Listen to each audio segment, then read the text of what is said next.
ایسے لوگ جن کو اللہ کے ذکر اور نماز پڑھنے اور زکوٰۃ دینے سے نہ سوداگری غافل کرتی ہے نہ خرید و فروخت، وہ اس دن سے جب دل خوف اور گھبراہٹ کے سبب الٹ جائیں گے اور آنکھیں اوپر چڑھ جائیں گی ڈرتے ہیں، تاکہ اللہ ان کو ان کے اعمال کا بہت اچھا بدلہ دے اور اپنے فضل سے زیادہ بھی عطا فرمائے۔ اور اللہ جس کو چاہتا ہے بے حساب رزق دیتا ہے۔ اور جن لوگوں نے کفر کیا ان کے اعمال کی مثال ایسی ہے جیسے میدان میں ریت کہ پیاسا اسے پانی سمجھے، یہاں تک کہ جب اس کے پاس آئے تو اسے کچھ بھی نہ پائے اور اللہ ہی کو اپنے پاس دیکھے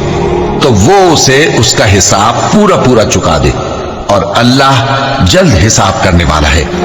یا ان کے اعمال کی مثال ایسی ہے جیسے گہرے سمندر میں اندھیرے جس پر لہر چڑھی چلی آتی ہو اور اس کے اوپر اور لہر آ رہی ہو اور اس کے اوپر بادل ہو، غرض اندھیرے ہی اندھیرے ہو، ایک پر ایک چھایا ہوا، جب اپنا ہاتھ نکالے تو کچھ نہ دیکھ سکے۔ اور جس کو اللہ روشنی نہ دے اس کو کہیں بھی روشنی نہیں مل سکتی۔